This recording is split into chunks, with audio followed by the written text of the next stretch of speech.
Salut, bienvenue dans cette vidéo. Alors aujourd'hui nous allons donc apprendre à écrire les termes d'une suite de Fibonacci. Alors on m'a dit que ça se prononce Fibonacci. Alors mathématiquement parlant, je pense que tout le monde a déjà eu à travailler avec cette suite. C'est une suite qui est de sorte, si on appelle suite U par exemple, regardez c'est simple, c'est une suite numérique U.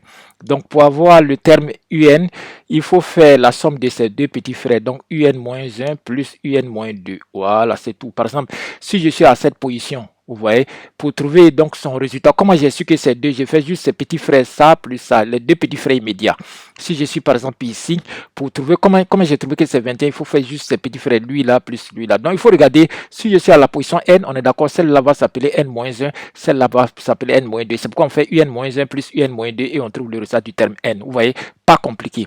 Donc je vais essuyer le tableau et on va coder ça. Alors le résultat, j'ai déjà fait des affichages ici comme vous pouvez le voir. Ce que je vais faire, donc le résultat qui est là, vous voyez, j'ai déjà fait une fonction qui affiche le résultat, je m'en fous.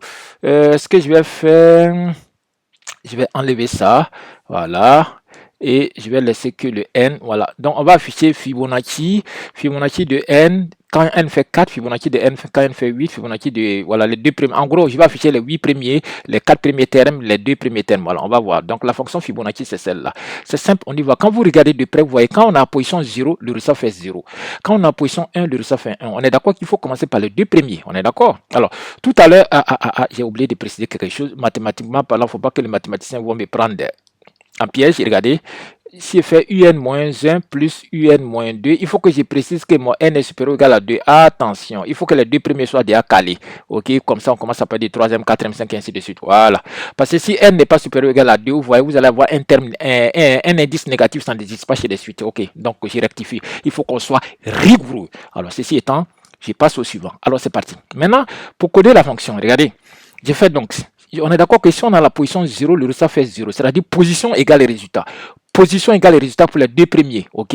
À partir des autres, ça ne change. Donc, je vais commencer par les deux premiers. J'ai dit, if, ok, n, si le n qu'on t'a donné, si c'est, non, on va faire comme ça. Si n qu'on t'a donné, s'il est inférieur ou égal à 1, le résultat c'est lui-même. Parce que regarde, si position égale 0, le résultat fait 0. Si position égale 1, le résultat fait 1. Vous voyez, position égale 0, le résultat fait 0. Position égale 1, le résultat fait 1. C'est la position que chez les suites, on va dire rang, R-A-N-G. Donc, je fais return.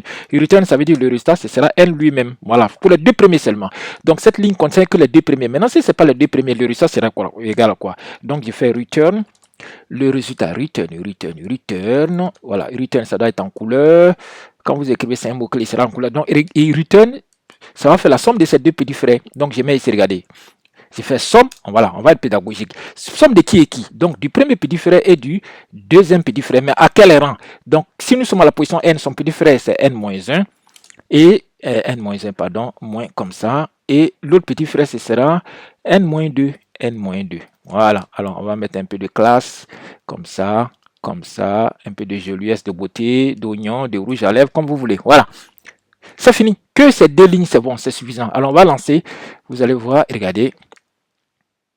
Boum, voici les résultats. Vous voyez les 4 premiers, regardez. Ça, ces résultats-là, j'ai pris sur le moteur de recherche. Voilà, j'ai copié, juste copié-coller. Alors, si vous voulez, j'ai fait, on va être transparent. Regardez, on va être transparent, celle-là. Voilà, regardez, j'ai copié, vous vous rappelez. Donc, j'ai tapé ça sur le moteur de recherche. Et puis, voici les résultats qui m'envoient. Donc, je recopie tout ça sans réfléchir. Voilà, de toute façon, je vais vous expliquer comment on les obtient. Maintenant, je viens de coller, on va comparer. C'est ce que j'ai collé ici. Donc, si vous voulez, j'efface encore et je colle. Voilà. Maintenant, vous voyez, les résultats sont les mêmes. Parfait. 13, ainsi de suite. Maintenant, ce qu'on va faire, ça c'est des n que moi j'ai fixé moi-même. Alors, ce que je vais faire, je vais utiliser scanf. Voilà, comme ça, l'utilisateur, c'est-à-dire moi, je ne vais pas fixer les n. Je vais virer tout ça. Voilà. Je vais virer et je vais dire à l'utilisateur lui-même de saisir son n. Comme ça, mon programme va calculer. Donc, qu'est-ce que je fais? J'utilise la fonction scanf. Scanf, je mets pourcentage D, voilà, c'est sa signature, je crois.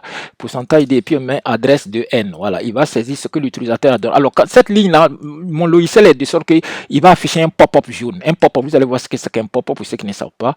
Et il va m'afficher. Alors, donc, je lance. Vous voyez, il m'a poussé un pop-up jaune. Il me demande la position. Si je lui donne 5, je vais les 5 premiers et je lui dis submit. Voilà, normalement, voilà, vous voyez, il m'a envoyé les 5 premiers. Voilà. Et si je lance encore, si je lui dis, je lance le programme, voilà. Oui, non, je vais, bon, ça ne change rien, mais je vais lancer encore pour peut-être lui dire de me donner. Ah oui, c'est le Scamp. Scamp, enfin, mon programme, je le conseille de sorte que quand rien ne change, c'est-à-dire, il ne refait plus le travail. Vous voyez. Donc, ce que je vais faire, je vais juste augmenter quelque chose ici. Voilà, le Vimeo n'étant pas parfaite, voilà, vous voyez m'afficher. Maintenant, si je lui dis, bon, je vais les 10 premiers, je vais les fatiguer. 10 premiers, allez, go. Allez, voilà. Ah, il m'affiche un nombre très grand. Il a mal lu quelque part. Il a mal lu. Est-ce que les 10 premiers, regardez, les 10 premiers, on est d'accord, lui sera 0, 1, 2, 0, 1, 2, bon, 1, 2, 3, 4, 5, 6, 7, 8, 9, 10. Ah, je pense que le Scanf a mal fonctionné. Alors, attention, on fera une vidéo sur Scanf. Scanf, il n'est pas trop gentil. Hein. Il ne vide pas le buffer. En fait, quand il lit, il y a des données qui s'accumulent de sorte que quand au prochain Scanf, il reprend ce que tu avais déjà laissé. Surtout les backslash n qui les fatiguent. Alors, ce que je vais faire, je vais vider le buffer. Alors, vous pouvez rechercher sur Google comment vide le buffer. Vous allez voir. Donc, je vais vider le buffer pour que chaque fois quand il saisit, il lit tout et puis il efface. Donc je mets, il faut que je déclare int c. Voilà. Je vais déclarer une variable c. Comme ça, je vais le vider. À chaque appel, je vais le vider. Donc je mets while c. C equal getChar. Je crois que c'est quoi? Il y a longtemps, j'ai pas vidé de buffer. Hein. GetChar backslash n différent de backslash n. Différent de backslash n. C'est-à-dire, je vais l'obliger à lire le backslash n pour passer dessus. Et quand il finit ça, et puis je mets c. Et le C que tu as lu là, il faut qu'il soit différent de end of file. End of file, EOF. EOF. Voilà. Quand c'est comme ça, une fois que tu finis de lire, point virgule, ça veut dire que tu fais rien. Si c'est un while où je lui dis de faire rien, il fait rien. Il va juste lire pour surpasser, pour vider le buffer. Comme ça, voilà. Voilà. Donc les 10, normalement, ça doit marcher. Ah, ça marche toujours pas. Qu'est-ce que j'ai fait? While C égale getChar inférieur à n. Alors c'est ça la programmation, ça marche toujours pas. Ça montre que vous voyez que je ne copie pas quelque part, je cherche. Alors on y va, on va mettre un nombre qui est simple. Je vais augmenter ici pour qu'il puisse se relancer. On va aller avec un nombre simple. Alors peut-être 10 il a des problèmes, je ne sais pas pourquoi. Si je lui dis par exemple les 5 premiers, voilà. Alors, les 5 premiers, il faut que je mette espace. Tout est collé là. Je crois que les 10 même, ça avait marché. Ah oui, ça avait marché. J'ai pas mis espace. Au fait, il collait tout. Ce que je vais faire, je vais mettre une grimace. Oh là là, oui, ça marchait. C'est vrai, ça marchait. Je vais mettre un pipe. Au fait, ça marchait. Il avait juste tout collé. Bon, c'est pas grave. Ça vous a permis de voir comment on vide un buffer avec les. Maintenant, je lui dis les 5 premiers. Voilà. Il va les séparer maintenant par, comment on appelle, par le truc, par le pipe. Ok, alors qu'est-ce que j'ai fait? Est-ce que j'ai... Voilà, les 5 premiers, voilà. Vous voyez, 0, 1, 2, là, il a séparé par ça. Maintenant, je reprends, je suis têtu, hein. Il faut qu'il fasse les 10 premiers. Là. Maintenant, je le lance encore. Il faut que je modifie quelque chose. Voilà, j'enlève ça. Et allez. Il faut qu'il me redemande. Voilà, je vais lui dire les 10. Au fait, les 10, il les a fait afficher seulement. Comme tout était collé, je pensais que c'était une erreur. Voilà, allez, maintenant, voilà, les 10 premiers sont là. Ladies and gentlemen, voici la beauté de l'informatique.